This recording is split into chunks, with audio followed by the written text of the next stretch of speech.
Bonjour mes frères et sœurs, j'espère que vous allez bien. Moi je vais bien. Voilà, pour moi c'est un plaisir vraiment de venir encore partager la parole de Dieu avec vous. Donc c'est un plaisir pour moi mes frères et sœurs. Donc voilà, je suis venue vraiment partager la parole de Dieu par rapport au sabbat cérémoniel, les nombres des choses à venir mes frères et sœurs. Donc il faut faire la différence entre sabbat cérémoniel et le sabbat moral, mes frères et sœurs. Parce que le sabbat cérémoniel, c'était les nombres des choses à venir, mes frères et sœurs. Mais le sabbat moral, c'est l'autre, la parole toute la parole de notre Père, mes frères et sœurs. Parce que sa parole, personne n'enlèvera sa parole. Il a dit, j'étais hier, aujourd'hui et éternellement. Donc la parole de Dieu, papa ne peut pas venir abolir sa loi, mes frères et sœurs.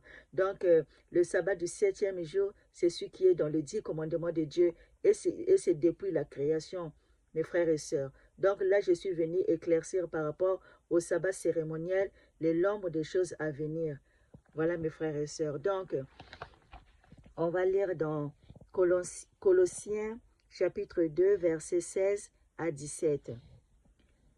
Que personne donc ne vous juge au sujet du manger ou du boire, ou au sujet d'une fête d'une nouvelle lune, ou des sabbats, c'est l'ombre des choses à venir, mais le corps est en Christ. Voyez-vous, mes frères et sœurs, est-ce que ce texte parle-t-il du sabbat du 7e jour?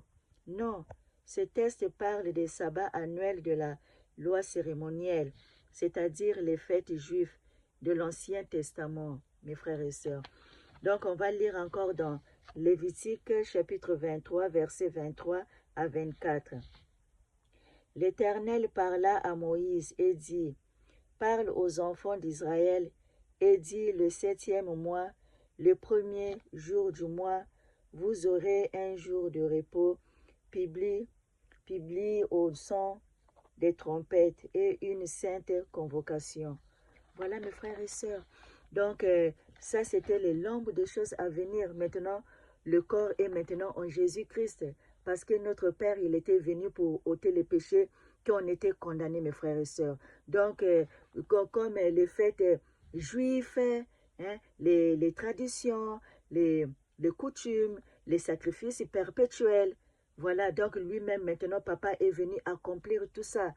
Donc, voilà, donc aujourd'hui, si moi, exemple, je tombe et je vais aller au pied de notre Père pour aller demander pardon, parce que c'est lui seul qui est venu nous sauver du péché. Mes frères et sœurs, donc on ne va pas encore sacrifier encore les animaux. Si aujourd'hui je pêche, que je vais aller encore tuer les animaux pour aller demander pardon à notre Père.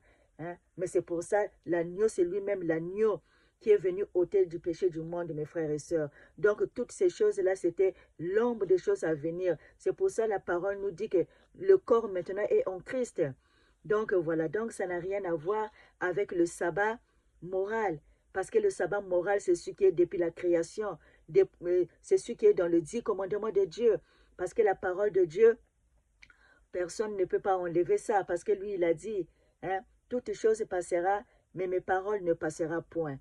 Donc, il faut faire la différence entre le sabbat cérémoniel et le sabbat moral. Parce que le sabbat de la loi morale, c'est toute la parole de Dieu.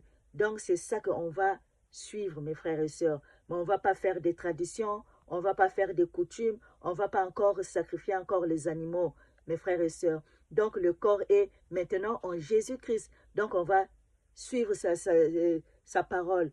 On va suivre ses commandements. Donc, un enfant de Dieu, quand on vient à Jésus-Christ, on doit obéir à sa parole. On doit le mettre en pratique. C'est comme il a dit. Donc, voilà, donc on soit obéissant. On ne peut pas être orgueilleux. Parce qu'un enfant de Dieu, tu ne peux pas être orgueilleux. Parce que papa nous dit que Dieu résiste aux orgueilleux. Donc, les mensonges, l'orgueil, ça, ce n'est pas le fruit de notre Père. Donc, on doit obéir à ses commandements. Parce que l'autre, là, il nous dit, souvenez-vous les jours du repos. C'est ce qui est dans le 10 commandements de Dieu depuis la création. Donc, on doit obéir à sa parole de Dieu. Donc, il y a tellement de la confusion. C'est pour ça qu'il y a beaucoup de gens qui ne comprennent pas. Hein? Donc, selon eux, ils croient que parce que papa, il est venu mourir sur la croix, il nous a fait grâce qu'on ne doit pas obéir à ses commandements. Non. Hein? La parole de Dieu, papa, il n'est pas venu abolir ses commandements. Lui-même, il a dit dans d'autres chapitres que je ne changerai pas tout ce qui est sorti de mes lèvres à mes frères et sœurs. J'ai fait des vidéos, donc allez-y, j'ai fait aussi par rapport à ça aussi, mes frères et sœurs, mes frères et sœurs. Allez-y voir, voilà. Donc, notre Père, elle ne peut pas venir abolir ses lois. C'est sa parole. Donc, il a dit, toute chose passera, mais ma parole ne passera point. Hein? Donc, comme je viens de lire dans Colossiens chapitre 2, versets 16 à 17, et Lévitique 23, versets 23 à 24. Tout ça, c'était de l'ombre des choses à venir. Donc, lui-même, Jésus-Christ, il est venu ôter les péchés du monde. Donc, mes frères et sœurs, donc c'est pour ça il y a la différence entre ces lois cérémonielles et les lois morales, mes frères et sœurs. Donc, la loi morale, le 10 commandements de Dieu, c'est toute la parole de notre Père que nous lisons, tout ce qui est dans la parole de Dieu. Donc, tout ça, ce sont des lois morales. Donc, personne n'enlèvera la parole de Dieu. Hein? Lui, il était hier, aujourd'hui et éternellement. C'est le même Dieu qui était dans l'Ancien, et c'est lui-là aussi qui est dans le Nouveau Testament, mes frères et sœurs. Donc, lui, il était hier, aujourd'hui et éternellement. Donc, lui, il ne changera point.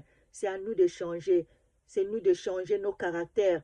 Hein? Mais la parole de Dieu, quand on est en train de le lire, ça s'interprète tout seul. Il faut aussi avoir aussi l'Esprit de Dieu de demander